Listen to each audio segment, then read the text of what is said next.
Welcome back to the channel. This is part 27 to Road to Becoming a Champion chapter 27. The Sylph Company part 2. Brock, Misty, and the secretary were running through Saffron City as fast as they could. Despite the speed at which they were running, the police station was still on the other side of the city, so it would still take them a while to get there. They just hoped they weren't too late. Anne, Ash, Serena, and Gary were okay. Were they even able to get inside the Sylph Co building? As they were running to the police station, they happened to pass by the Saffron City gym. They came to a stop for a brief moment as a thought occurred to Brock. Hey guys. Do you think it would be a good idea to let the gym leader know of the situation? Brock asked. I'm not sure that is such a good idea, the secretary warned. The gym leader, Sabrina, is no doubt a very strong trainer, but she is also a very cold girl. It would be hard to get her to listen to reason. Even though the whole city is in danger? Misty exclaimed. It has nothing to do with her not wanting to care. The fact is she is emotionally unable to care, the secretary replied. What do you mean? Brock asked. Sabrina. I'll explain later. We have to continue to hurry to the police station, the secretary reminded. The three then continued to run. As they left, Brock and Misty kept taking several glances back towards the gym, both wondering the same thing. How could a gym leader be so cold and emotionless, to not care about a major problem in her own city? Everything seems to be going okay so far. Everybody seems to be fooled by our disguises, Ash said as they continued through the large building that was Sylph Co. Chew, Pikachu muttered as it poked its head a few inches out of Ash's backpack.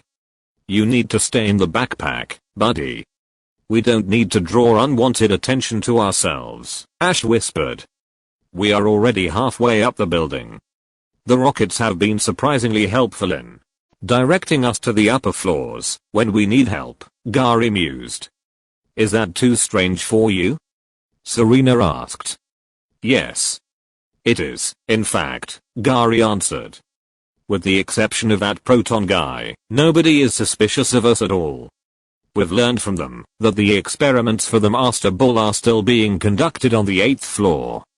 Once we reach there, we should be able to obtain some valuable information about exactly what Team Rocket is trying to do with the Master Ball, Ash said. Well, we are on the 7th floor right now, so it won't be too much longer. Hopefully, we will be able to surprise the rockets and rescue the workers before heading to the top floor to rescue the president, Serena commented. The group of three then headed up the stairs to the 8th floor. With exception of the 4th floor, all the floors had just been a maze of hallways and doors to the side. If what the rockets had said were true, most of the workers were on the floor just above them. As they went up the stairs, the security camera was still watching everything they did. Once the group entered the 8th floor, they were very surprised. It was certainly a large lab area, like they had expected. And there were many workers tied up all over the big room with tape over their mouths. The strange part was there wasn't a single rocket member in sight. I don't get it. Where is everyone? Serena asked in confusion as they looked around the room. This definitely looks suspicious, Gary muttered. We should be careful, Ash. What are you doing? I'm freeing these workers. What else? Ash responded as he left Serena and Gary and ran over to the workers. We should think about this more logically. Gary called. Let's free these Sylph workers first. Ash argued before he pulled the tape off the mouths of one of the workers. As soon as the employee's tape was removed from his mouth, he shouted. Get of here. Hurry. It's a trap. What? Ash asked in confusion. Ash. Behind you. Serena yelled. Ash spun around just in time to see a club coming towards his head. The club connected, and Ash immediately began to feel dizzy. He saw it was a rocket member who had a devious smirk on his face, had been the culprit.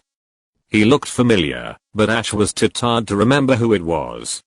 As his eyelids began to droop, he noticed at least 30 rocket grunts surrounding Serena and Gary, while 3 other rockets, 2 men and 1 woman, appeared to be giving orders.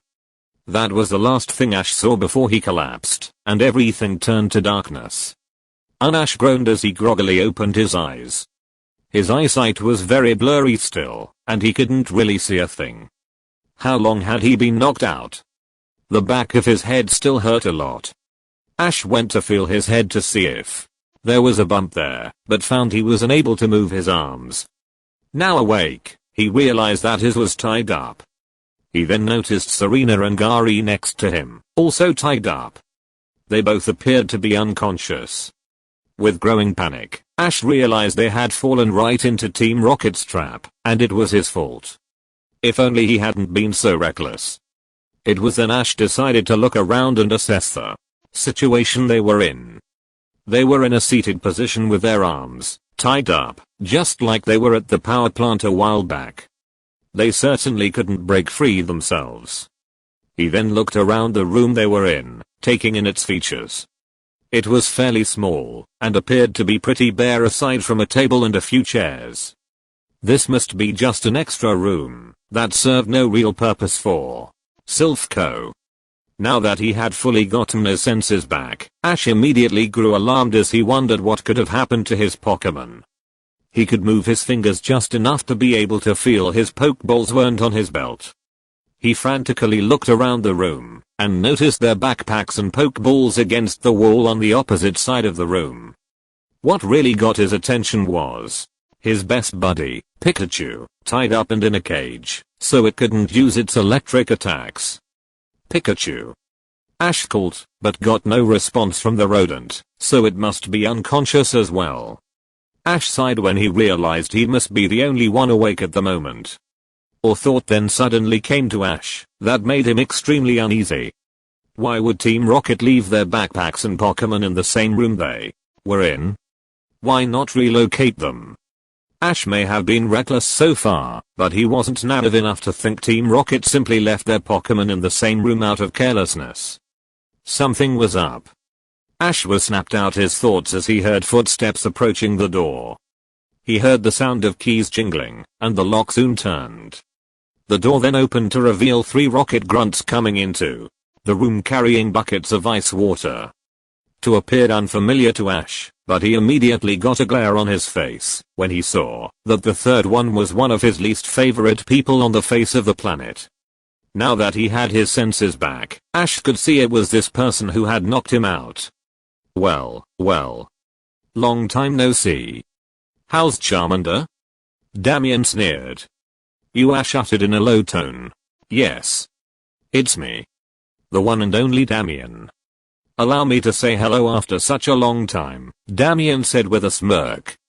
He then went over and kicked Ash in the face as hard as he could. Blood splattered from Ash's nose once Damien's foot came in contact with his face. Ash yelled in pain from the kick before he glared up again at Damien. His nose felt like it was on fire as blood continued to stream from it. That was payback for when you punched me, you little punk. Damien yelled angrily with his fists clenched. I hate you, Ash growled. The feeling's mutual, but I have the upper hand right now, so you might want to choose your words carefully around me, Damien smirked. His gaze then turned to Gary and Serena who were still knocked out. I guess we better go ahead and wake these two up. The 2 other Rocket members threw their ice water all over Gary and Serena, while Damien dumped his on Ash just to spite him. Gary and Serena instantly snapped awake once the water was flung on them and began shivering violently. Where are we? Serena stuttered before she noticed they were all tied up. We were captured thanks to Ash's recklessness. If he would have listened to me, we might have been able to avoid the ambush, Gary muttered, but he was also shaking from the cold. Ash heard those words and grimaced. Those words really stung, but Gary was right. Despite all the times of danger Ash had been through, his recklessness was the one thing Ash had not gotten any better at. Now they were captured by Team Rocket who held a massive grudge against them, so who knows what could happen. Serena then looked to see who the culprits were who had thrown the ice water on them, and gasped when she saw Damien, who gave a vicious smile in return. Hey, sweet cakes. How have you been? Damien asked arrogantly. Sweet cakes. Serena questioned with disgust. All of you look much better when you are cowering before us. You know we are going to torture all of you, don't you? Damien reminded. What do you mean? Gary asked.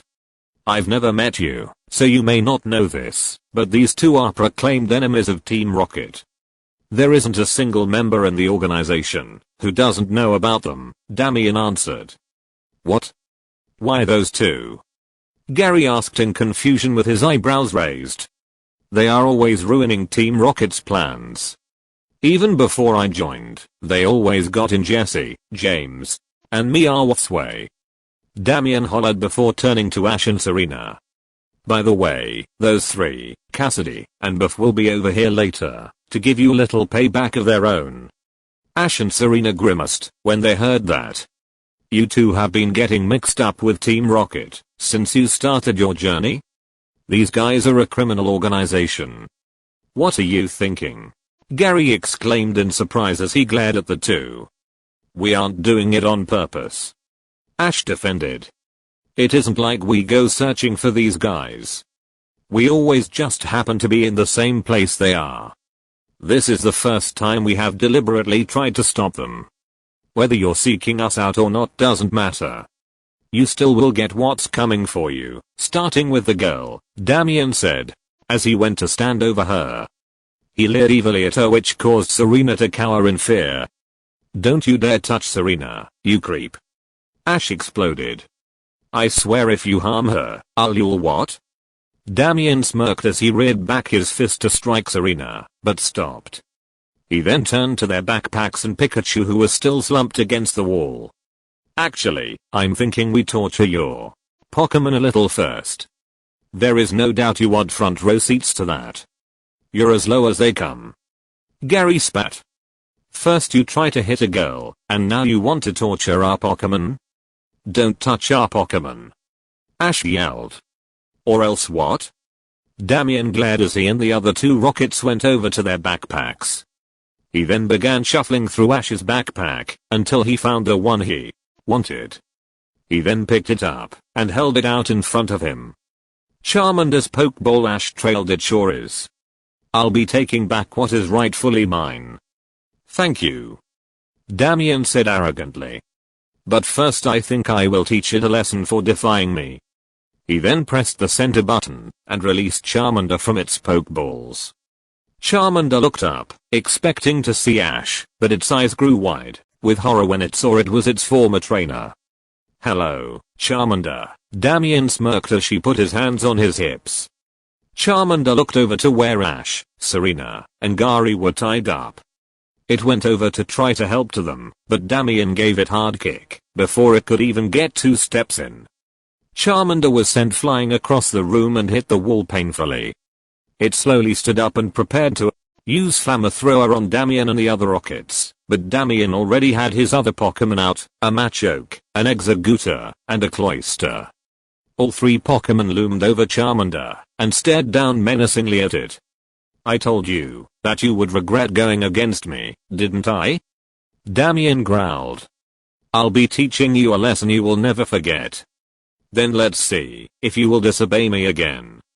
I'm going to hurt you so terribly you won't be battling for months. Don't you dare hurt Charmander. Ash shouted. Shut up. Damien hollered back. You'll get your turn after Charmander and the rest of your Pokemon. He then turned back to Charmander and gave it an evil smile. I'm going to enjoy this. Charmander continued to stare fearfully at the Pokemon in front of it before Damien ordered his Pokemon to attack. Machoke was first as it rushed forward and pinned Charmander to the wall by its throat, so it couldn't move. Charmander tried to bite Machoke's arm, but couldn't reach it. It was unable to use its fire attacks also, since Machoke was almost choking it with its unforgiving arm. It then reeled back and delivered a hard punch to Charmander's stomach, causing the poor Pokemon to gasp in pain as the wind was knocked from it. Charmander. No. Ash screamed as Serena and Gary gasped at the brutality of the attack. Pikachu had been awoken by the noise. It looked around and saw that it was in a cage. It tried to use Thunder Shock, but it was no good. It then saw the predicament all of its friends were in, especially Charmander. It gasped and began to cry out in worry as it continued to release thunder shocks in a vain effort to try to break free from the cage. "Hey! Pipe down, you little rat," one of the Rocket members snarled as he went over and rattled the cage violently. Pikachu was thrown around, knocking against the bars many times. Once the Rocket grunt was finished, he threw the cage against the wall where Pikachu was slammed into it due to the force. The cage fell to the ground and Pikachu was covered with various bumps and bruises. "Pikachu!" Ash cried before glaring in hatred at the Rocket member who did that to it. Pikachu shakily stood to its feet and nodded at Ash to let him know that it would be okay for now. By then, Machoke had delivered another punch to Charmander's gut as the fire lizard gasped in pain once again. "Stop doing that. You don't deserve to call yourself a Pokemon trainer or even a human being," Gary yelled. "I can do whatever I very well feel like. In fact, I think I will give a little torture to your Pokemon as well," Damien said with an evil grin. "Don't you even think about it," Gary yelled. It was then Machoke stood to the side to give its comrades a chance to attack Charmander. It still had Charmander pinned with its arms. Executor was next as it began to sprinkle an excess amount of stun spore all over Charmander. The Pokemon grit its teeth at the torturing powder and began to sweat profusely. Executor then began to ram Charmander's lower body quite brutally with its coconut heads. "Knock it off!" Ash screamed, but Damien ignored him. Executor then stood back as Cloyster began to shoot continuous streams of water at the Pokemon, causing it to scream in pain at the super effective attack. Cloyster then began to clamp down continuously on Charmander with its spiky shell. "Chara!" Charmander screamed in agony. Ash felt tears burn his eyes as he watched the sadistic teenager torture Charmander right in front of him, and he was powerless to stop it. Serena and Gary had forced their eyes shut and turned away from the scene. They couldn't bear to watch anymore. By the time the savage Pokemon were finished, Charmander was in horrible shape. Its tail flame was very low, and it was bleeding and hurting everywhere. It closed its eyes so might be able to rest, but Damien wasn't going to let that happen. "Hey! Stay awake. You listen when I'm talking to you." Damien snarled as Machoke punched Charmander across the face to keep it awake. Charmander cast a weak glance over to its current trainer, Ash. He had tears streaming down his eyes as he saw how it was being tortured. Ash had definitely been the best trainer Charmander could ask for. He was as kind and understanding as they come. Ash always treated it with love and kindness. It had even grown to befriend all of Ash's other Pokemon as well. One wrong move had cost it to be back in Damien's hands, but Charmander would be darned if it stayed with Damien. There was no way on earth it was being taken from Ash to go back to him. "I say you all give it a pain Charmander will never forget by attacking it together," Damien uttered to his Pokemon, who nodded in response. "Don't do it," Ash cried, but Damien didn't listen. Cloyster and Executor charged forward, while Machoke reared back its fist again. All three Pokemon slammed their attacks into the poor Pokemon at the same time. Charmander felt unimaginable pain as the larger Pokemon rammed into it with their attacks. Unable to bear the pain anymore, it slumped over completely. Its tail flame was almost out. Machoke then let go of Charmander, who felt like a dead weight to the ground. It wasn't moving. "No. Charmander," Ash began to cry. He couldn't understand how anyone on the planet could be this cruel. Serena began to cry as well as she saw Charmander's critical state. Even the arrogant Gary Oak felt tears well up in his eyes as he saw Charmander lying there almost lifelessly. "I say we get him back just as hard," Damien muttered as he pointed at Ash. His Pokemon then loomed over Ash and gave him the same sinister look they had given Charmander. "Pick up Pikachu." Pikachu yelled once it saw the danger its trainer was in. Serena began to tear up again, but this time because of Ash. She couldn't bear the thought of Ash being tortured. She would take the place of her crush any day. She began to struggle against her ropes in a vain attempt to break free. Charmander continued to lie there motionlessly. It was in unbelievable pain right now. It cracked its eyes open and saw Ash, Serena, and Gary completely helpless as Damien's Pokémon prepared to attack. It saw Pikachu yelling frantically in desperation for its trainer. Charmander may have taken a beating from its former trainer, but it wasn't going to let him harm Ash. It will not. It then felt a power grow inside of it that it hadn't felt before. It was a desire to protect its trainer, a desire to not let Damien get away with doing the things he does any longer. Nobody seemed to notice that its tail flame began to get larger and its eyes began to possess a look that Charmander never had before. Well, what are you three Pokémon waiting for? Attack that punk! Damien ordered. His Pokémon were about to lunge at Ash, but were distracted by a powerful flame that completely engulfed them, greatly surprising everyone in the room. Once the attack was finished, Damien's Pokémon, as well as everyone else, turned in shock at where the flame had come from. Charmander was on its feet as it glared at Damien for trying to harm Ash. Its flame was burning larger than it had ever burned before. It was even larger than it was when Blaze was activated. It then began to glow a shiny white. What is this? Damien exclaimed as he watched what was taking place. Charmander's evolving, Ash muttered as he, Serena, and Gary looked in awe. Like Charla had before it, Charmander began to grow larger, and grew a horn in the back of its head, and was now red in color. The glowing stopped as Charmander had now evolved into a Charmeleon. It gave an intense glare at the three rockets, in particular to Damien. Its tail flame was still burning unbelievably intense. Char, it growled deeply.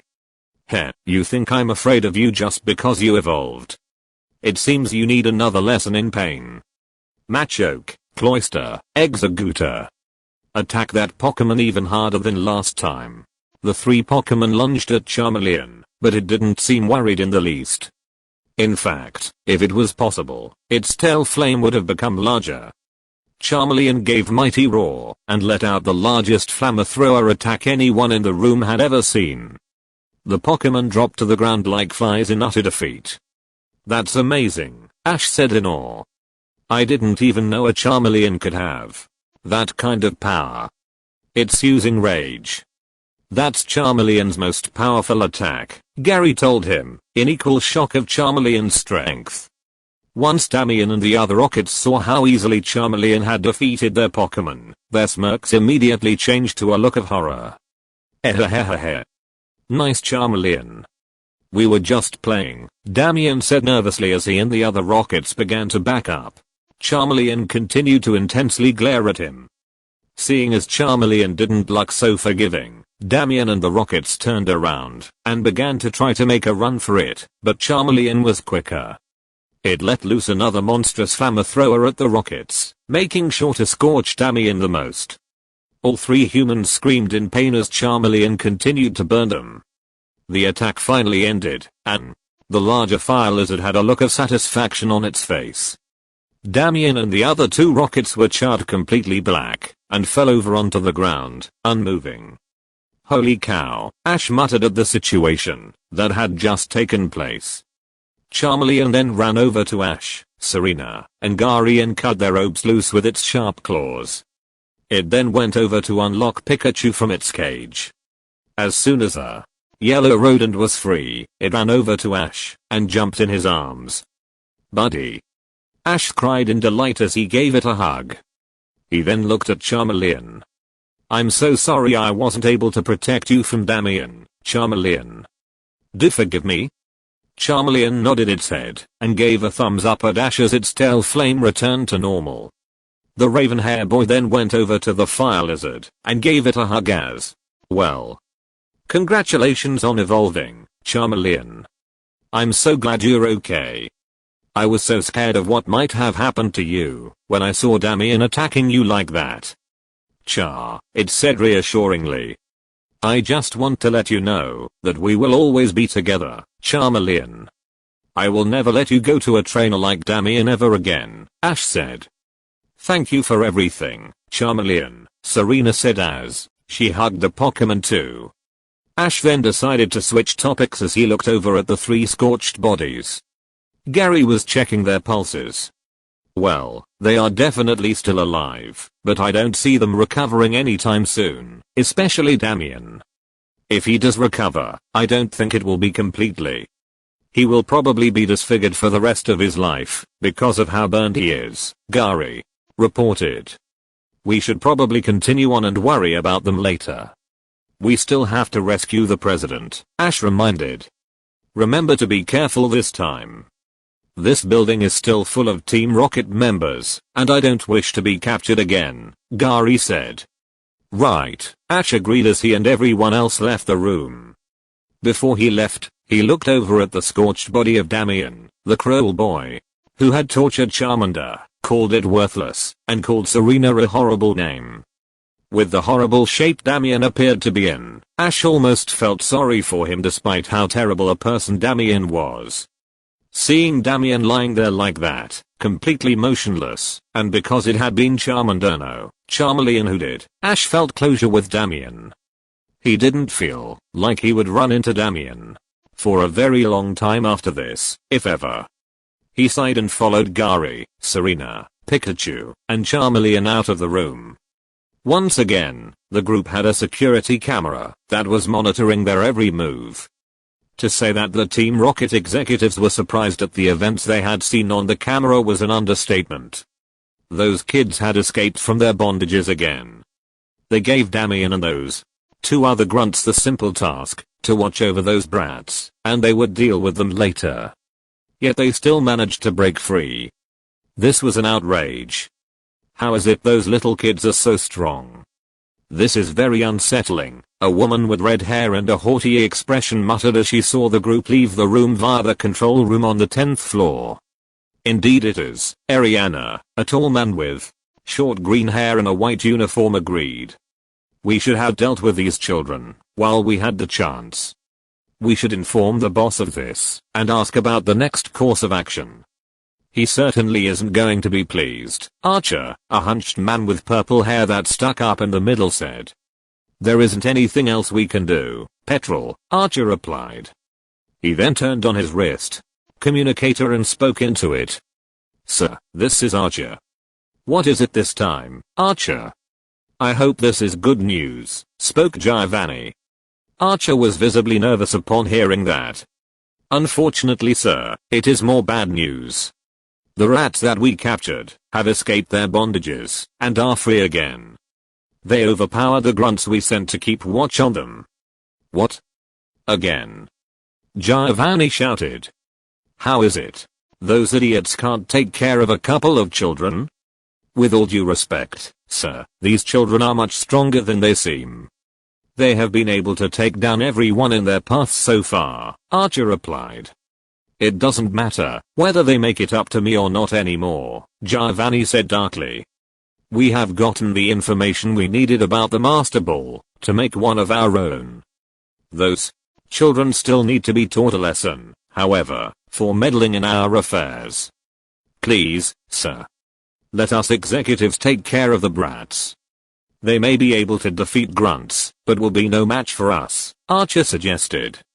I have a better idea, the rocket boss said. Bring them to me. I would like to speak with them personally, particularly this Ash Ketchum I hear so much about. Yes, sir, Archer replied before turning off the communicator. Luckily, the group hadn't run into any more ambushes since the one of the 8th floor. They have only had minor skirmishes with a few rockets. They weren't going to be so easily fooled now, however. They were taking no chances. We are almost back up to the 8th floor guys, Ash reported. Do you think they know of our escape and have something else planned? Without a doubt. I bet they are watching our every move right now, somehow, Gary responded. Why aren't they sending out any ambushes again? Serena asked.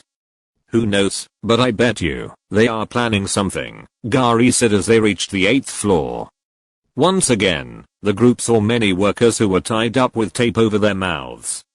It looked just like the last time the group was up here. Surely they wouldn't try the same thing twice in a row, Ash commented. Of course not, Gary agreed. I say we free the workers, but do it very slowly, and keep our eyes peeled. Right, Ash responded. The group was about to step forward to free the workers, but were stopped by a voice. You will do no such thing. The group turned to see 4 Team Rocket members walking towards them. 3 men and 1 woman. Ash immediately recognized one of them as the executive they encountered on the 4th floor, Proton. It took him a moment to place the other 3, but he then remembered they were the Rockets giving the grunts orders just before he was knocked out on this floor. The group learned it had been the woman who had called out to them just now. The 3 immediately reached for their pokeballs, but Archer stopped them by holding out his hand. Hold on. We aren't going to fight you. What? Ash asked in confusion.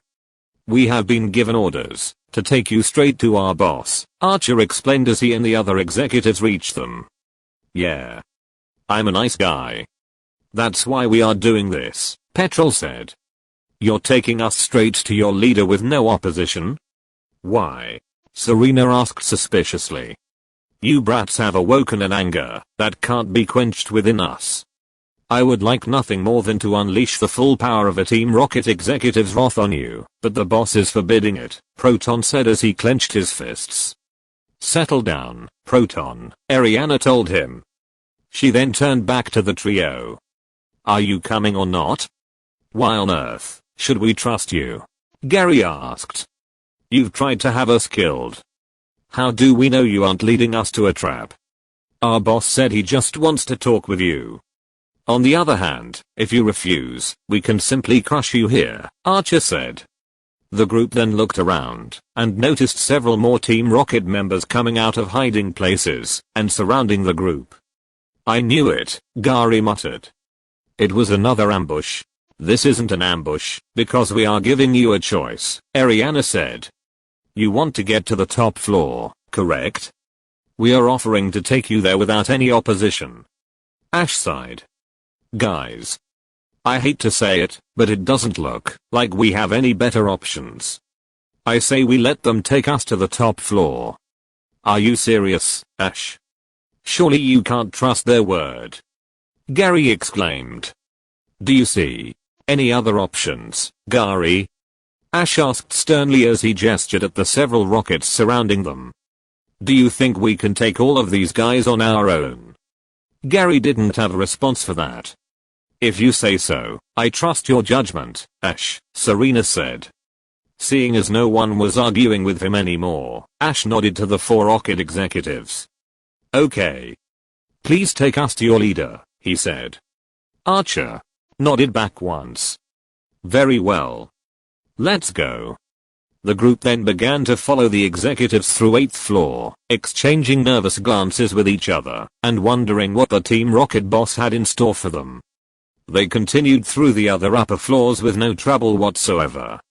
Any rockets they passed merely saluted the executives or looked on in confusion. It seemed like the rocket executives were keeping their word. They soon arrived at the entrance to the 11th floor and were met by some very familiar faces. You guys? Ash said in surprise. Choo-hoo. Pikachu growled. Meowth. What are you twerps doing here? You were supposed to be captured? Meowth exclaimed. Such dreadful twerps. We'll show you how wrong it is to keep meddling in our affairs. James shouted as he, Jesse, Butch, and Cassidy reached for their pokeballs. Stand down. They are with us, Ariana told them. You're actually taking them to the boss? Butch asked in confusion. Why? Don't ask questions. Just do as we say. The boss wants to speak with them personally. Proton growled. Yes, Sir Proton. All 5 of them saluted as they hastily moved out of the way, not wanting to anger any of their executives. As the group passed them, Jessie reached out her foot to trip Serena on her way by. Serena stumbled and almost lost her balance, but Ash caught her just in time. He and Serena glared at Jessie, while she and her comrades glared back, but the executives stepped in. Don't try our patience anymore. We are angry enough as it is, Archer threatened. The four Rockets and Miyawaf continued to glare at their twerps before finally averting their gazes and looking ahead again to keep watch. The four executives in the group then went up the stairs that lead to the very top floor, where the president was being held captive. Ugh. I can't believe we had to just let those brats walk by us like that. Can you believe this, Biff? Cassidy scowled once they were out of sight. My name is Butch, not Biff, Butch muttered. Once the group made it onto the top floor, they were met with a long hallway with a few doors to the side, and one at the end, which was presumably the president's office. They passed by the secretary's office on their way through the hallway and thought of where Brock and Misty could be. Surely they almost had to be here. This situation was a lot scarier than they thought it would be. They hoped their friends and police would arrive soon. Reaching the top floor had been their goal the entire time, since they entered the building. However, now that they were here, the group was very apprehensive. Ash, I'm a little scared, Serena whispered as she grabbed onto his arm for support. It will be okay, Ash assured as he reached over with his opposite hand to rub Serena's arm in a comforting manner. Once they arrived at the door to the president's office, Archer walked over and knocked lightly 3 times to wait for a response. Who is it? Came the dark voice of Giovanni from the other end.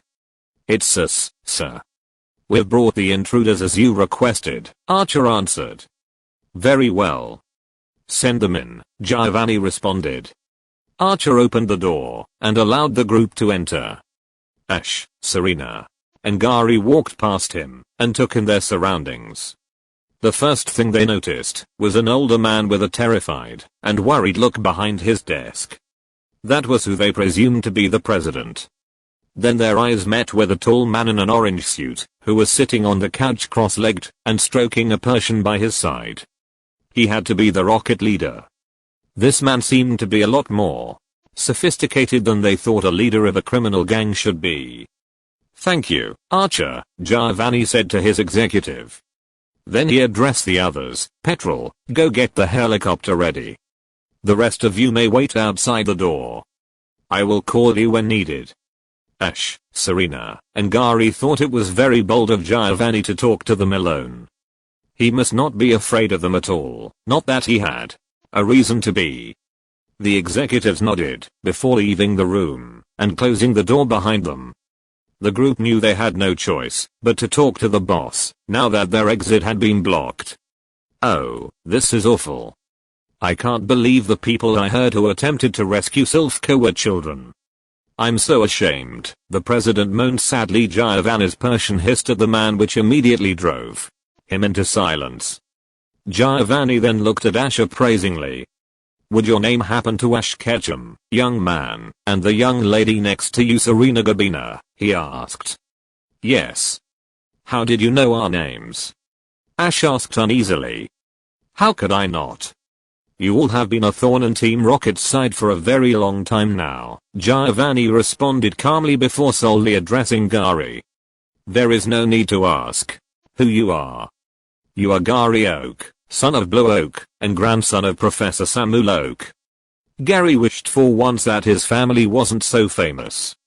His father was the champion of the Kanto region and his grandfather was the authority on Pokemon. Everybody knew of him as a result by just looking at his face. He was the spitting image of his father. Giovanni then added a slight venom in his voice directed at Ash. Your name, I get so angry every time I hear it. It reminds me of a time in my past that I don't have happy memories of. My name? Have I met you before? Ash inquired in confusion. No, not personally, but I do know all about you, Giovanni responded. Team Rocket has spies all across the region. We've been keeping tabs on you and your friends ever since Celadon City. I thought your last name was just a coincidence when I first heard it. However, once I learned about you, I knew for sure exactly who you were. It's almost fitting how you would be the one to get in my way. I don't get it. What do you know about me? I've never heard of you or Team Rocket until I started my journey. Ash argued. I would like to ask you, why do you keep interfering in our business? You certainly are a meddlesome child. Giovanni asked instead, choosing not to answer Ash's question. Because what you guys do is wrong. Ash shouted. I don't care if I'm just a kid. I can't allow you guys to commit the crimes you do using Pokemon. Hehehe. Pokemon are nothing more than tools used to meet ends, Giovanni responded, which made Pikachu growl. The Persian didn't seem to mind Giovanna's words. Pokemon are our friends and partners. That's a very twisted way of thinking. Ash shouted. Ash Serena trailed as she placed her hand on his right shoulder to calm him down. Giovanni was an exceptionally intimidating man. My. What a brave one you are, just like your father, Giovanni smirked. Me father? Ash asked in total surprise. That was a person whom he hadn't heard about in a long time. HMM. You really don't know anything, do you? Giovanni chuckled. Tell me, young man. Are you aiming to enter the Pokemon League? Yes. Why are you asking me a question like that? Ash answered uneasily. Heh. It will certainly be interesting to battle you in due time, Giovanni smiled darkly. What do you mean? Ash asked. You will know soon enough, Giovanni responded. Why did you want to take over Silph Co in the first place? Gary asked, wanting to change the subject away from Ash. You children sure are full of questions, aren't you? Giovanni remarked as he crossed his arms. If you must know, we need the Master Ball. So you can capture any Pokemon you please, right? Ash scowled. No. We would not go through all of this trouble to get our hands on the ultimate Pokeball for just any Pokemon, Giovanni replied. Then why? Serena asked. Have you three ever heard of Mewtwo? Giovanni inquired. Both Ash and Serena remained silent, never having heard of it before, but Gary had. I have. My Gramps has mentioned it to me. I've heard rumors that it has been an experiment researchers have worked on by cloning the Pokemon Mew's DNA, he responded. What? Cloning the legendary Pokemon, Mew? Ash and Serena exclaimed. Giovanni got up from the couch and walked over to the window with his hands behind his back and looked out towards the city, his back to the group. It's not just a rumor. It's very true. We plan to use the Master Ball to capture that Pokemon and bring it under our control. With such a powerful Pokemon at our disposal, it won't be long until Team Rocket controls the world. Giovanni proclaimed with an evil grin, his look reflecting in the glass towards the group. We aren't going to let you get away with that. We will stop you. Ash yelled. Giovanni let out an evil chuckle and turned back to the group. Children like you stop me? You clearly don't know whom you are dealing with. The Persian hissed threateningly at Ash, but he didn't care. You seem to be a very powerful trainer, Ash, Giovanni commented. If you are interested, I could offer you a place on Team Rocket. Your friends as well. We'll never join the likes of you. Ash shouted. I thought you might say that, but don't say I was never generous enough to offer. Bad things happen to people who keep getting in Team Rocket's way, Giovanni said. Dangerously. I'm not afraid of you. Ash shouted again. You should be. It would be most unfortunate to hear something bad happen to your mother, Delia, if you don't stay out of our way, Giovanni threatened. Don't threaten my mother, Ash uttered in a low tone, ignoring the fact that Giovanni knew of his mom, also. His fists were clenched, and his teeth were gritted. He felt what was like a small spark deep in his soul, but he ignored it. Did I hit a nerve, Ash Ketchum? Giovanni mocked. Leave my family out of this, Ash growled. They have nothing to do with this. Oh, they have much more to do with this than you think, Giovanni said with a knowing smirk. What are you talking about? Ash asked in complete confusion. What did his parents have to do with Team Rocket? Yeah. Gary. And I have known Ash for years. His family never had anything to do with Team Rocket. Serena yelled. This goes farther back than just the so-called years you have known Ash, Giovanni responded. Giovanni's Persian got up from its sitting position and began to take slow steps towards the group while hissing dangerously. Team Rocket can't have children who keep getting in our way, particularly you three, Giovanni said as he narrowed his eyes. I think it's time we taught you all a lesson for meddling with us far too long.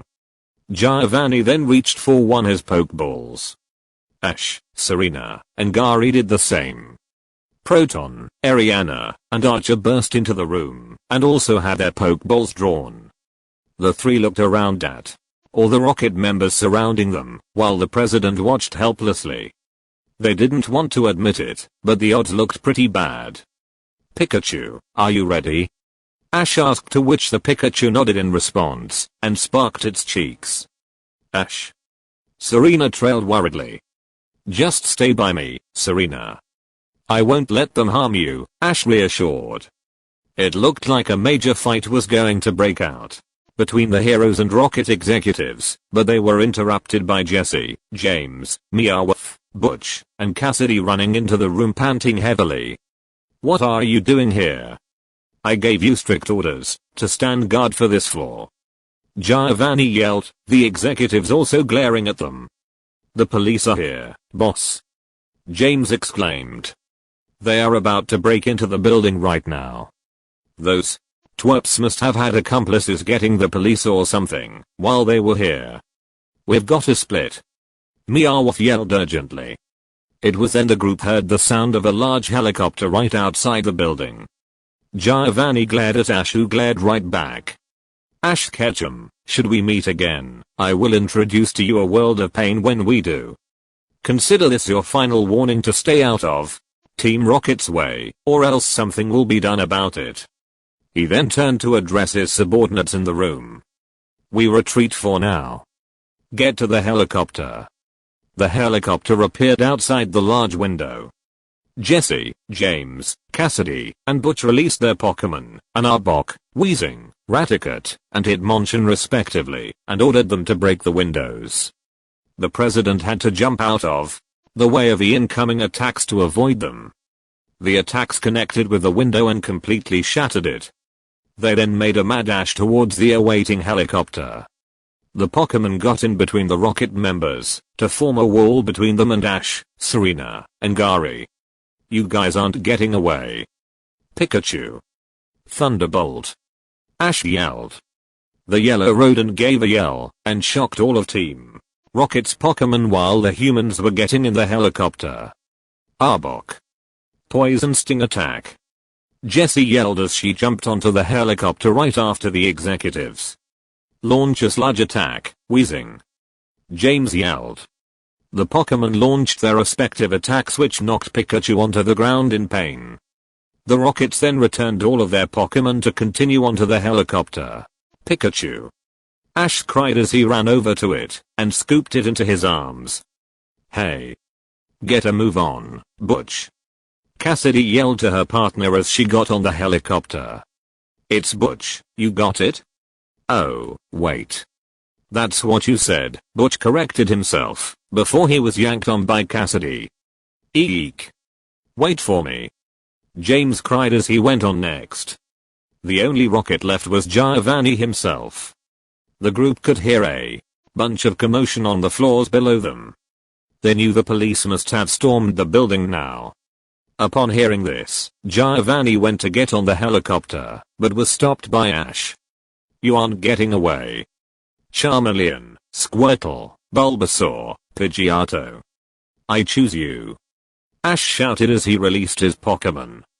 You still want to fight, boy? Giovanni growled threateningly. There's no way I'm letting you escape. Ash yelled again. I was going to let this matter go, but you leave me no choice. I'm very angry. Giovanni said dangerously. Forget about that twerp, boss. We need to leave. James called desperately. No. These children need to be taught a lesson right now. Raiden, go, the Rocket boss yelled. A massive terrifying, grey Pokemon that looked like a cross between a dragon and a rhinoceros appeared. It loomed over the smaller Pokemon threateningly. Ash didn't back down, though. He called all of his Pokemon to use their most powerful attacks, but Giovanni didn't even appear phased. "Use Horn Drill, Raiden," he said. The large Pokemon began spinning its horn very quickly as it lunged forward and actually pushed through all of the attacks, despite being weak to some of them. Then, one by one, it struck Ash's Pokemon with its drill, instantly knocking them all out. Everyone was completely amazed at the Raiden's strength. Raiden then charged forward and crashed into Ash, sending him flying backwards and hitting the wall hard, effectively knocking the wind out of him. Ash felt if he hit the wall any harder, it would have broken his back. "Ash!" Serena screamed in horror as she and Gary went over to help him. Giovanni returned Raiden and gave Ash an intimidating look. "You are very foolish to challenge me, boy, just like your father," he muttered. "Why?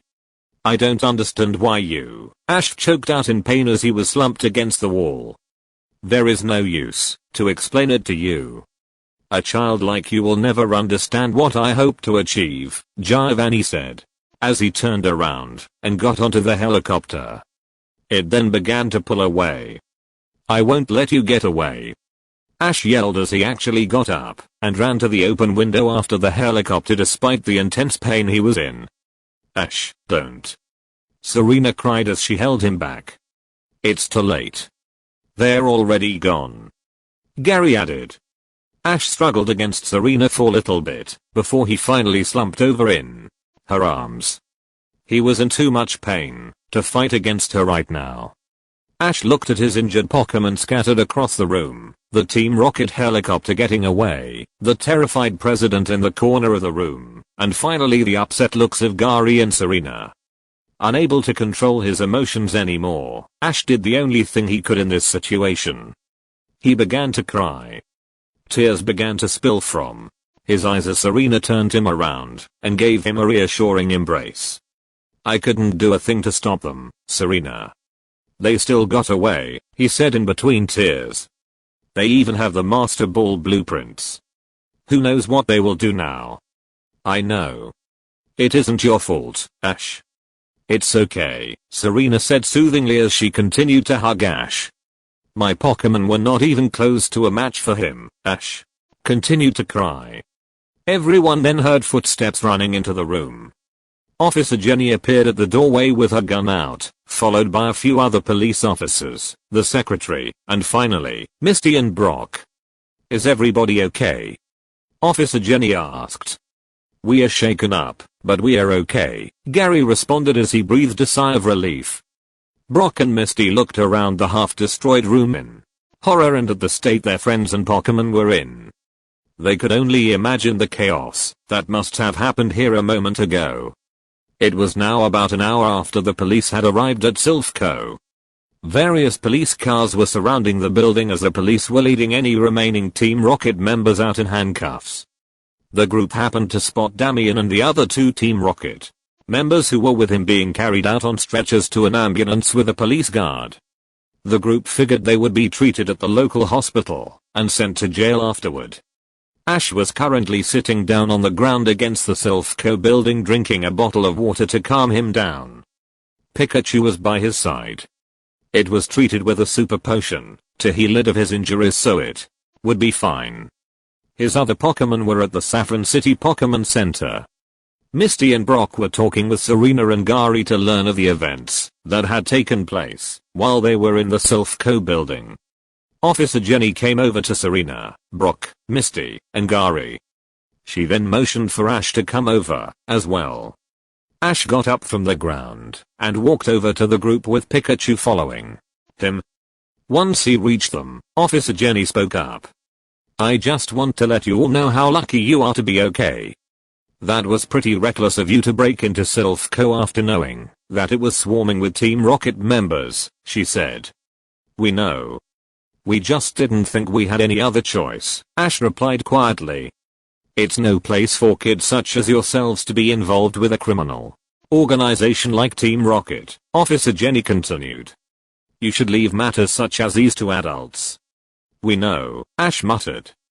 Still, the information you provided for us has been very helpful in leading us to what it is exactly Team Rocket is trying to do, so our police force has you to thank for that. We will be investigating this thoroughly, Officer Jenny finished as she saluted before going off her own way. Are you feeling better, Ash? Serena asked him. Yeah. Thanks, Serena, he replied. It's been quite a day. What do you say we head back to the Pokemon Center to rest, Brock suggested. The group agreed to that plan as they began to head in that direction, but Ash was stopped by Gary. Just a second, Ash. I want to say a couple of things to you, he said. Okay, Ash said. He then motioned for the rest of his friends to go on, and that he would catch up in a little bit. Pikachu stayed behind as well. What is it, Gary? Ash asked curiously. Heh, you're still the same reckless Ash I've always known. Out of you, Leaf, and Serena, you've always been the least rational out of all of us, Gary said. Oh, Ash deadpanned. Hehehehe, yeah, Gary laughed arrogantly. When Leaf hears about how we raided Silphco, she will eat you alive for doing something so crazy, but I suppose she will do the same to me for coming with you. Thanks, Gary. I really needed that boost right now, Ash muttered sarcastically as he imagined his mother fainting from worry or Leaf kicking his, but when they find out. But that isn't what I wanted to tell you, Gary said as he changed his tone. Then what? Ash wondered. I wanted to say that despite all of that, you are still a great Pokemon trainer, Gary stated. What? Really? Ash asked in amazement. Definitely. The way you handled your Pokemon in Silphco was well done. It doesn't matter that you lost to their boss. Your Pokemon clearly care a lot about you, and you care a lot for them, as well. That's a mark of any good Pokemon trainer in my book, Gary continued. You really think so? Ash asked hopefully. Yep. Just watch out, because the next time we meet, I might be the one challenging you.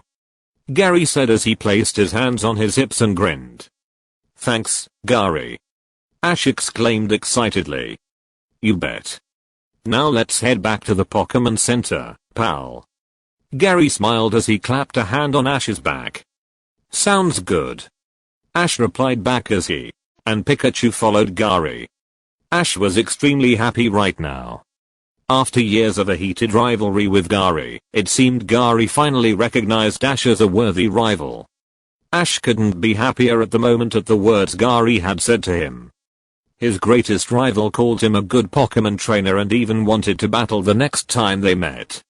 It had been a crazy stressful day, where many things happened, but the most important thing was that everyone was safe in the end. Needless to say, Ash and his friends would have a lot to talk about tonight at the Pokemon Center. Still, as he, Gary, and Pikachu walked along the streets of Saffron City, Giovanna's words rang throughout Ash's ears. What was Giovanna's connection with his family?